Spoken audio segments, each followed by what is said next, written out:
Hello friends, स्वागत है आपका आपके अपने लीगल चैनल में। मैं हूं एडवोकेट तनी शर्मा। दोस्तों, आज की इस वीडियो में मैं आपको 5 चीजें बताने वाला हूं। ये 5 चीजें अगर आपने ध्यान में रख ली तो आप बड़े आराम से आगे बढ़ सकते हैं। वैसे तो देखो, ये 5 चीजें अधिकतर मैं बच्चों को समझाता हूं जब मेरे सामने फर्स्ट क्लास से लेकर 10th क्लास तक के बच्चे बैठते हैं, क्योंकि उनको स्कूल्स में ये सब आजकल सीखने को नहीं मिल रहा है। स्कूल्स में कुछ और ही प्रक्रिया चल रही है। स्कूल वाले भी कई सारे केस हमारे पास आ चुके हैं। तो अब बात यह है कि उन बच्चों को हम जो सिखाते हैं आज वो मैं आपको सिखा रहा हूं। हालांकि आप लोग या तो मेरी एज के होंगे या फिर मेरे से भी कुछ लोग बड़े होंगे, बट ठीक है, कोई बात नहीं। जो चीज आनी चाहिए वो आनी चाहिए, है ना। कमियां तो हम सब में ही हैं। तो अब चूंकि आप लोग मैट्रिमोनियल फाइट कर रहे हो और ये फाइट बहुत बड़ी है, मैं जानता हूं, और जो कर रहा है वही समझ सकता है। कहीं ना कहीं उसके दिमाग में, और कुछ नहीं भी हो रहा ना तब भी दिमाग में ये तो रहता है कि मेरा केस चल रहा है। एक फंसा हुआ तो वो फील करता ही है। उन चीजों को डील करने के लिए आपको इन 5 पॉइंट्स को ध्यान में रखना है, और इन 5 पॉइंट के बाद आपको मैं बताऊंगा कि इन 5 पॉइंट से आप पे फर्क क्या पड़ेगा। आप ध्यान से समझना और इन बातों को सीरियसली लेना।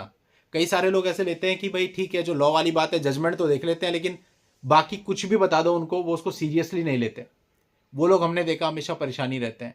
और जो लॉ के साथ साथ जो बाकी जानकारियां आपको दी जा रही हैं, how to deal in practical manner, अगर आप उन चीजों को ध्यान में रखते हैं, वो लोग हमने हमेशा देखा, हमसे मिलने भी आते हैं ना, वो अलग दिखते हैं। वो बिल्कुल कूल होते हैं। वो इतने वीडियोस देख चुके होते हैं और उनकी मेंटेलिटी ऐसे सेट हो चुकी होती है कि उनको कोई दिक्कत होती ही नहीं। बहुत आराम से बात करते हैं, सब कुछ मतलब बहुत कंफर्टेबल।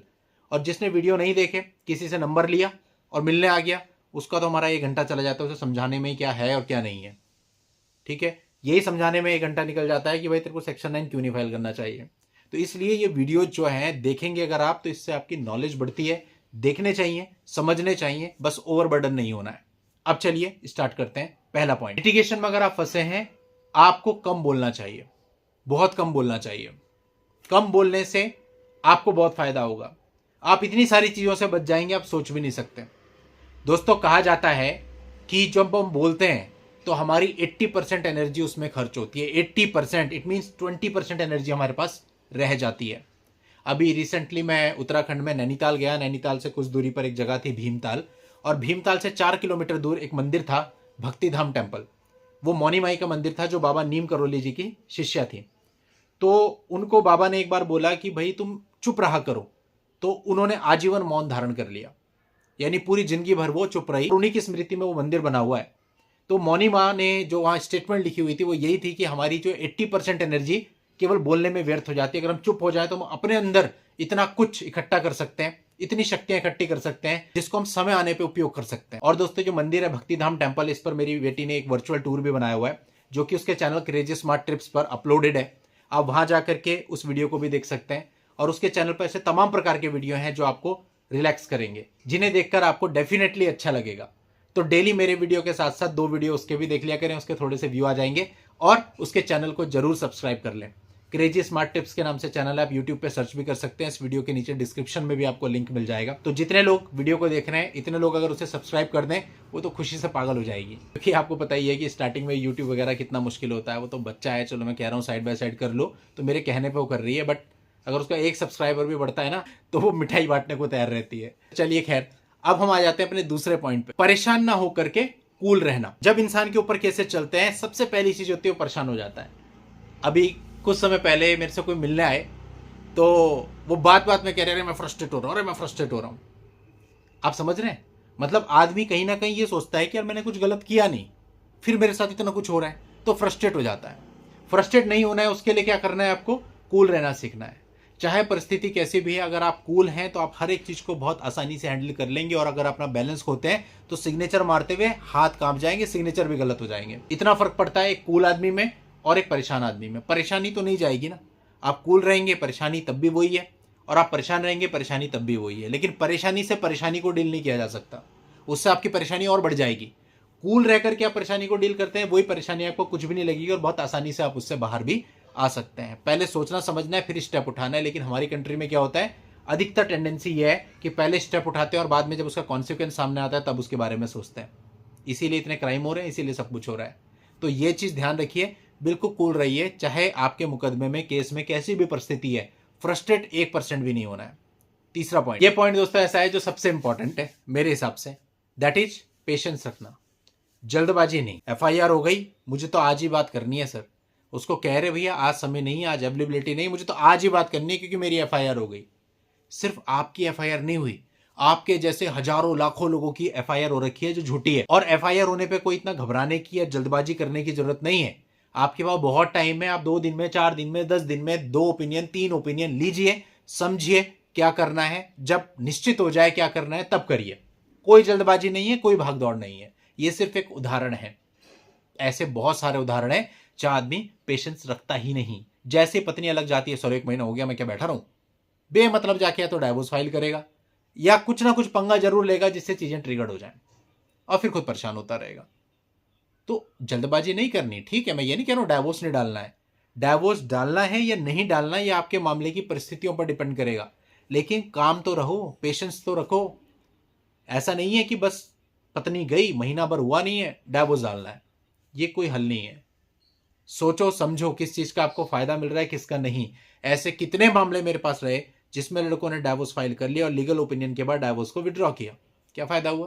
तो इसलिए पहले सोचो फिर स्टेप लो। पेशेंस रखना बहुत जरूरी है। पेशेंस से 1 करोड़ की डिमांड 10 लाख पे, 5 लाख पे भी हमने पहुंचती हुई देखी है।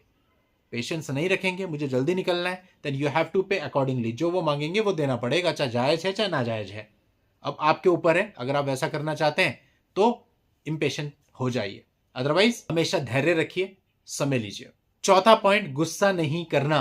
बहुत सारी बार ये देखा गया है कि मीडिएशन सेंटर में, पुलिस में आपको भड़काया जाता है, आपको प्रोवोक किया जाता है कि आप कुछ बोलें या आप गलत व्यवहार करें और आप प्रोवोक होकर कर भी देते हैं। जैसे मैं कल किससे बात कर रहा था, उनको समझा रहा था, कह रहे मेरी मम्मी को बुरा बोलते हैं, मैं कैसे चुप रह लूं।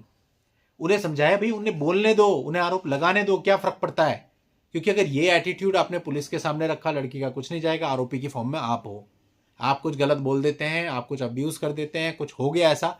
ऐसे एक मामला था जिसमें एक लड़के ने ड्रिंक करके फोन में अब्यूज कर दिया, उसकी रिकॉर्डिंग उन लोगों ने कर ली, ले भाई अब आजा 498 में भी आजा, डोमेस्टिक वायलेंस में भी आजा।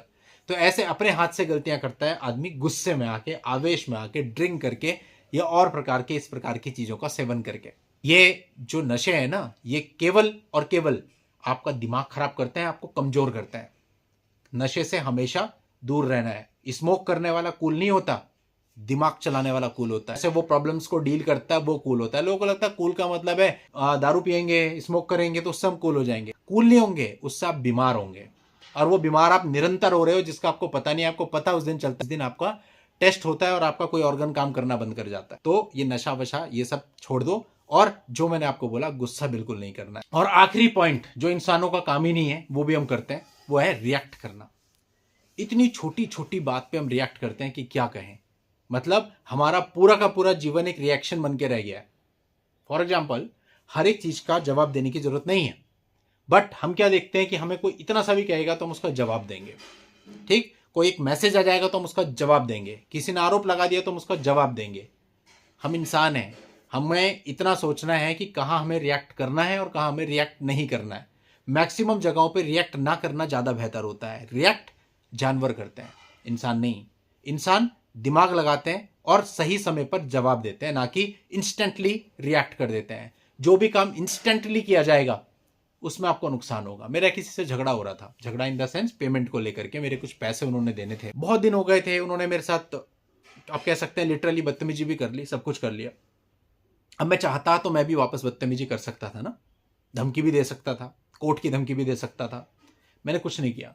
मैं 3 दिन के लिए बाहर जा रहा था, मैंने एक बहुत बढ़िया सा व्हाट्सएप मैसेज बनाया और उनको ड्रॉप कर दिया, और उसके बाद उसके नंबर को ब्लॉक कर दिया, ताकि वो वापस अगर कुछ भेजे मुझे तो मुझे ना पता चले। क्योंकि अगर मुझे पता चल गया फिर मैं गुस्से में आके रिएक्ट करूंगा उसका, और रिएक्शन से चीज़ें खराब हो जाती हैं। तो जब मैंने उसका नंबर ब्लॉक कर दिया, 3 दिन के लिए मेरा फ़ोन स्विच ऑफ था, मैं बाहर चला गया। अब वो बंदा उस मैसेज को पढ़े बार बार, वो मुझे मैसेज करे, वो मुझ तक जाए ना, क्योंकि वो ब्लॉक है। तो वो मैसेज से उसे कहीं ना कहीं दिमाग में वो हो गया कि भाई ये कुछ ना कुछ कर देगा बात करके। तो जब मैं वापस आया वहाँ से 3 दिन के बाद, उसका मेरे को कॉल आता है, और कॉल आने के बाद वो ऑटोमेटिक बैकफुट पे था और सारी चीज़ें अपने आप ठीक हो जाती हैं, और जो भी हमारे बीच में था वो सब चीज़ें साफ हो जाती हैं, क्लियर हो जाती हैं। तो मेरे कहने का मतलब है समय बहुत बड़ी चीज़ होती है। इंस्टेंट रिएक्ट चीज़ों को खराब करता है, और अगर आप टाइम लेते हो किसी भी चीज़ में, सोच समझ के काम करते हो, तो आप अपनी प्रॉब्लम से बहुत आसानी से बाहर आ सकते हैं। तो दोस्तों उम्मीद करता हूँ आपको सारी चीज़ें बहुत अच्छे से समझ में आ गई होंगी। आज की इस वीडियो में इतना ही। नेक्स्ट वीडियो में नई जानकारी के साथ मैं आपसे फिर मिलता हूँ। तब तक के लिए good bye and thank you for watching. Take care.